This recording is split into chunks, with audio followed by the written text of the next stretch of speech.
The opening bout, a one fall with a 10-minute time limit. Introducing from Denton, Texas, weighing 248 pounds, Kerry Von Erich. From Philadelphia, Pennsylvania, weighing 232 pounds, Al Snow, referee at Warren. Al Snow makes his St. Louis debut against Kerry Von Erich. A tough chore indeed for Mr. Snow, but he has a pretty good reputation, having a lot of potential in the South and the Midwest. We shall find out. Von Erich goes for the leg, and Snow manages to get away. Snow feints toward Von Erich. They tie up, and Von Erich twists that arm over, twists it around again, puts pressure in the wrist, leans up on it, and Al Snow is forced forward. Kerry steps over, underhook, and rides Snow down. Nicely done.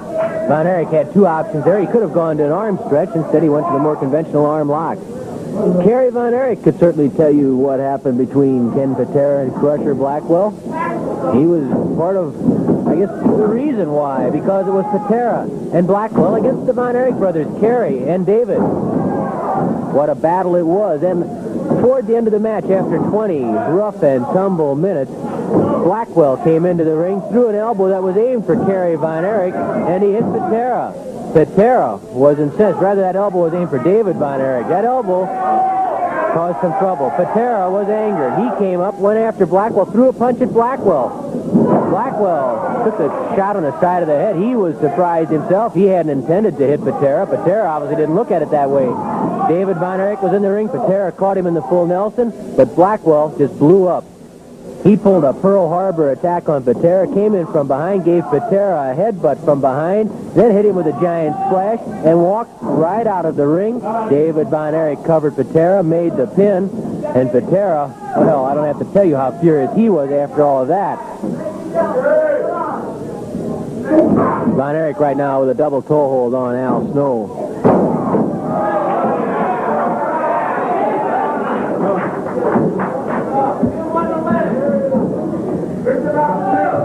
So, we move forward a little bit then into this tag team match.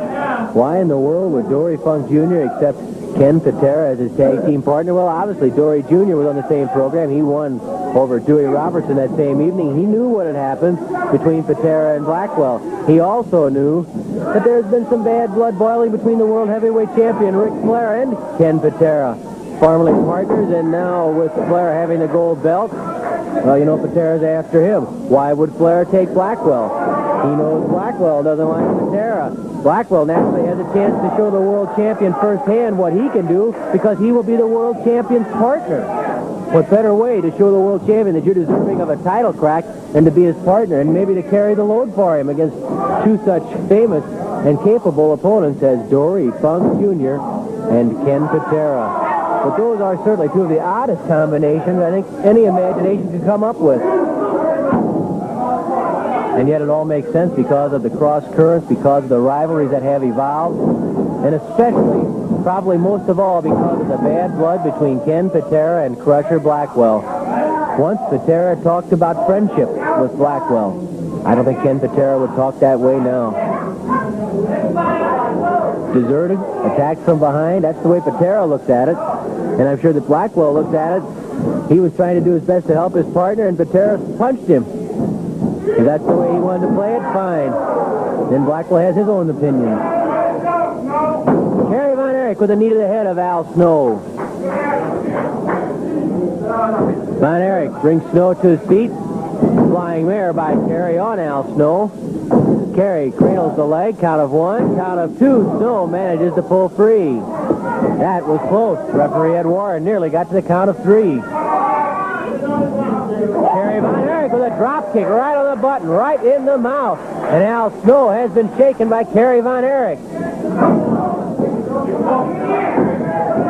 Von Erich whips Snow to the ropes, catches him coming off, trying to grapevine him, goes into the abdominal stretch. The abdominal stretch by Kerry Von Erich on Al Snow. Snow refusing to submit. Ed Warren checking carefully. Kerry has Snow in good position there, fairly far away from the ropes. Snow manages to break it up by hooking the ankle of Kerry Von Erich and then hip locking Kerry. Flying mare by Kerry. Kerry with a low suplex. Out of a chancery, really, on Snow. Count of 1, 2, and 3. With the suplex, Kerry Von Erich disposes of Al Snow in impressive fashion. And Snow never really did recover from that drop kick that was right to the face of Snow. After the session in the abdominal stretch, well, that was the suplex, and that finished it off. We're going to take another look at it. There it is, that low suplex following the time that Snow had spent in the abdominal stretch. That softened Snow up, and referee Ed Warren was right there to make the count of 3 and award the victory to Kerry Von Erich.